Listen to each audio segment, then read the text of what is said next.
What's going on, guys? We're back here at Winnipeg Porsche. It is Sunday. This is the car we drove yesterday, and we had some overheating camera issues, mic issues. That's why I'm holding it. So I didn't get a lot of exterior footage for you guys, unfortunately. I apologize about that. Next time, maybe I can drive something like this amazing GT3 RS in green. I don't know what they call it. They probably have some fancy name for it. It's got interior stitching and green accents inside. It is delicious. It is so good in person. That's why we're focusing on that. The car we drove, the base 911 Carrera, is a little bit dirty. Did rain overnight. Right beside it is a 911 Carrera T. Don't know all the specifics on that. It's a bit of an upgrade package from the 911 Carrera. Kind of an in-between to the S is my understanding. And that car is what I would get in a manual. It's got a chrono package on this one, same as the car that we drove. Love that gray color. And yeah, soon.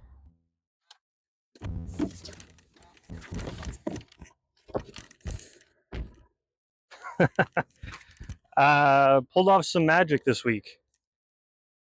We've got a 2024 911, 59 kilometers on it, courtesy of Winnipeg Porsche. Thank you, guys. This car is a 911 Carrera, black on black, because of course, sunroof, which is stealthily hidden, which is wonderful. All of $200,000 for this car.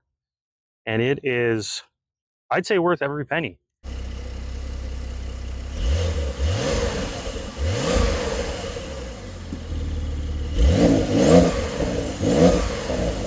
And let's go for a drive. That's me climbing out of the back seat after I unfold myself from in there. I'm just a short Italian guy, but I had trouble getting in the back with just myself sitting in the front, if that makes sense. You're only going to be able to get a car seat in there or a small child.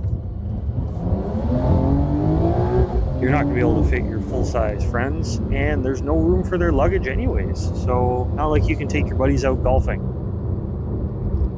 There are no bad angles to this car. I was expecting the base Carrera to have something off, something just missing. This car just works. Those wheels fit perfectly. The brakes are big. They're not stupid steel calipers or something. They're nicely painted. Cross-drilled rotors in the front. The gorgeous wraparound tail light. Flush exhausts. These door handles are a little weird, took some getting used to, but after a couple times you get the feel for them. The interior, I have no complaints. It just works. All the buttons are nice to reach. Everything has a nice mechanical feel to it. It just is fantastic.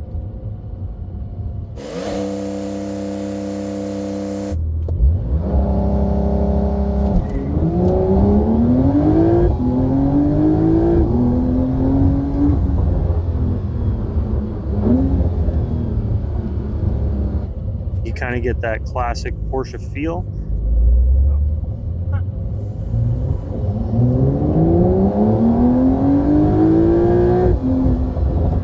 That sport clock on the top is pretty fun. I wasn't able to play with the timer at all. It does have a constantly running function, so it's kind of like a nice timepiece up there to keep an eye on. It's just a nice place to be.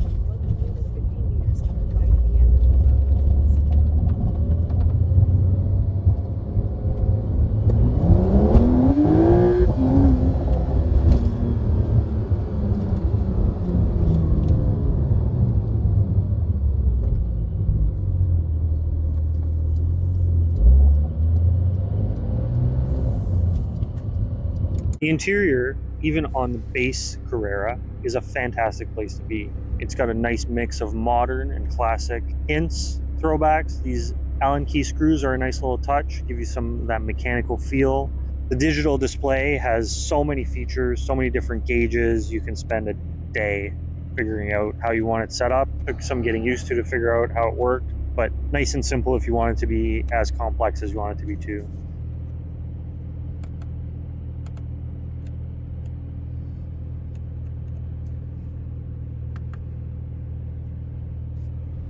The main touchscreen display is basically like an oversized phone. There's no delay to it. The actual touch features of the display work really well. My hand just kind of slipped here. It looks like it lagged, but it didn't. Everything else works fantastic. I didn't get a chance to connect my phone. I only had the car for a short amount of time. And these buttons on the dash for exhaust and suspension just have a nice little click to them. Kind of feel mechanical, work really well. My only real complaint with the car is the shifter. Just kind of weird. Just not how I would have done it. Nothing wrong with it. I just don't like it. Now turn right, then immediately turn left. Driving along a nice little park here. Lots of potholes, bumpy. You can see I'm not getting jostled around a whole lot.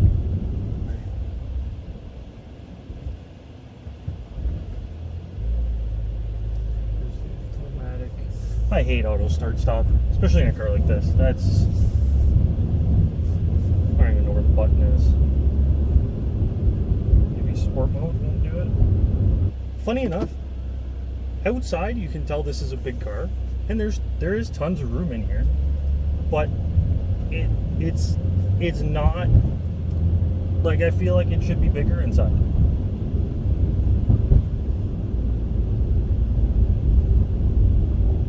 By Southern Ontario standards, it actually wasn't that hot here. It was only about 30 degrees. The cooled seats were a nice feature. I've never had those in a sports car. Shockingly, they were quite loud though, so I didn't end up running them quite often.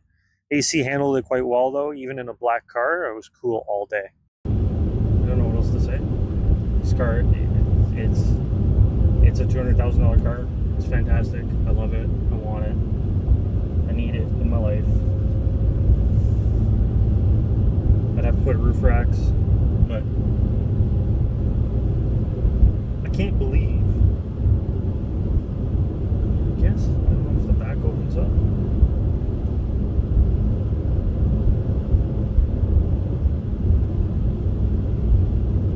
Don't you buy these if you're an executive and you play golf all the time? Where do I put my golf clubs? The gear shifter is weird. It's like the size of a key. That's my only legit, oh, there's a reflection in my eyes. My only real complaint of the car is that gear shifter is weird. Just make it a button. If you're gonna make it this little, like, just make it another button.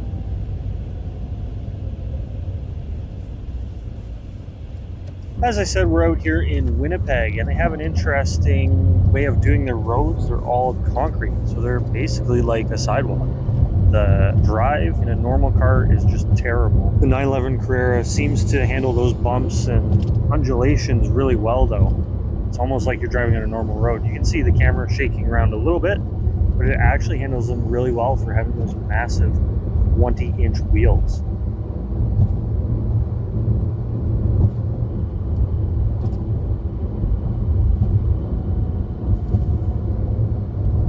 Driven a lot of lowered cars in my day, and this is like none of those. This is basically like driving an SUV.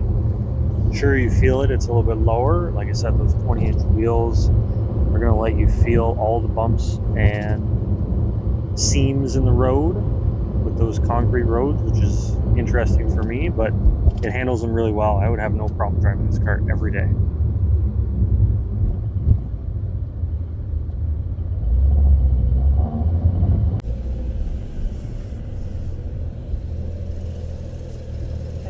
Can I get started for you though?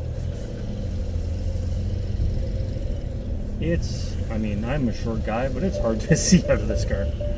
The parking is going nuts in the drive-thru. I'm not gonna hit anything, I promise. We're gonna be okay, Carrera. Oh, it's quite low. Oh, don't freak out. Hello. I'm Esther. Oh.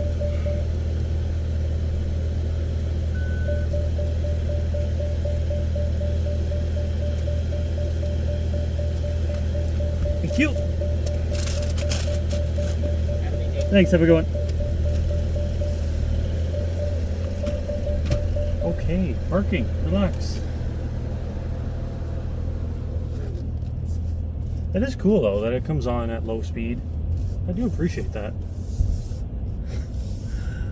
I guess I have to tip at Starbucks when I'm in a $200,000 car.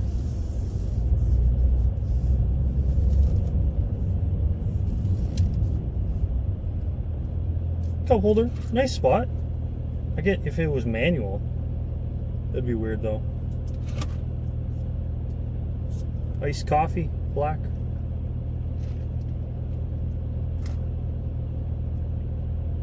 How it should be.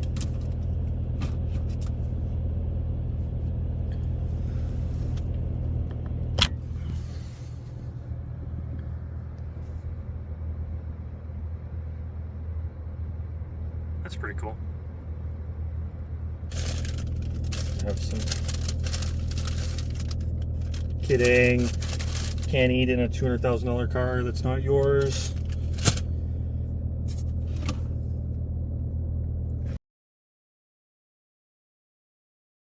The way they've done this dash is super cool. Kind of reminds me of the old school classic 911s. I like it. The clock up top. Digital screen. Kind of hard to see. I don't know if you can tell. There's gauges back here in different modes. Behind the steering wheel. You kind of have to duck your head down. Everything else is fantastic. Just this shifter I don't love. It's the size of the key. I would have just done a button for the PDK. Cooled seats, heated seats. The sunroof buttons are weird. You have to push for it to open. That just takes some getting used to.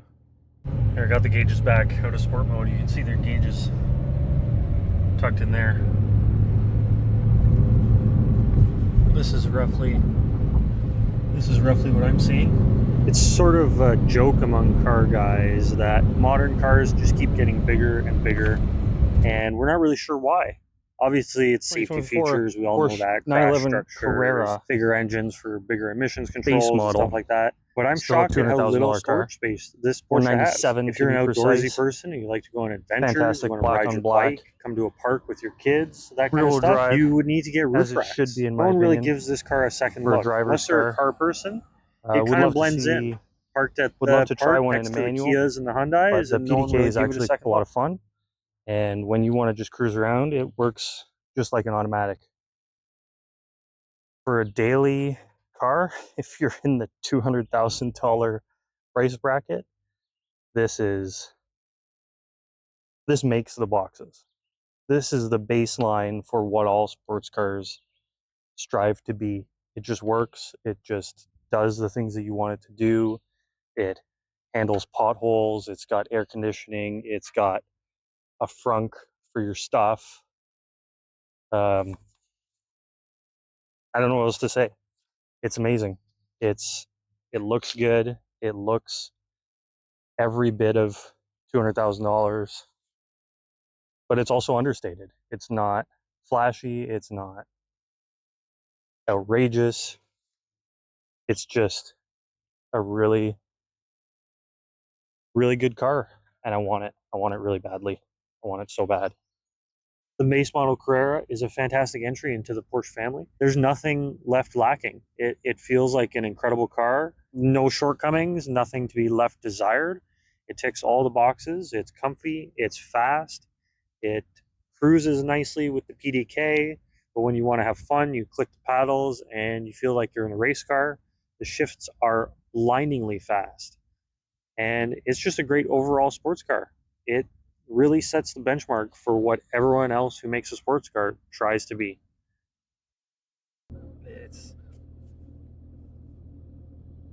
I'm speechless. Thank you so much for watching.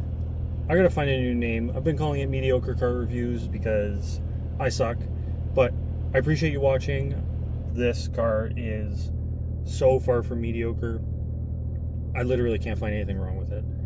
if you're looking for a sports car and you can afford a $200,000 car, this gets you so much. This has been a privilege. It's been so special to be able to drive, even though I've only had it for a couple hours. Again, thank you so much for watching. Hope you've enjoyed it. That's it. Cheers.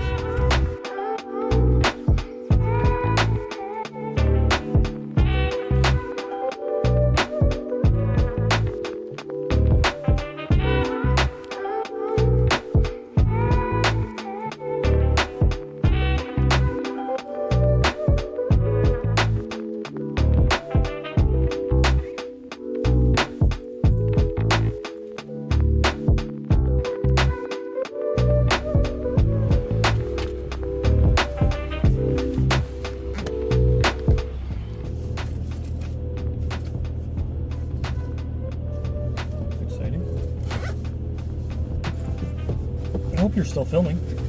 I really do. Because this is some A+ content.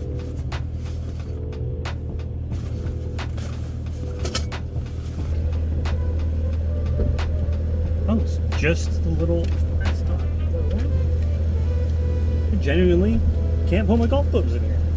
I think I want to go here. And I want to go in. Probably not here. This looks like I'm gonna get stabbed.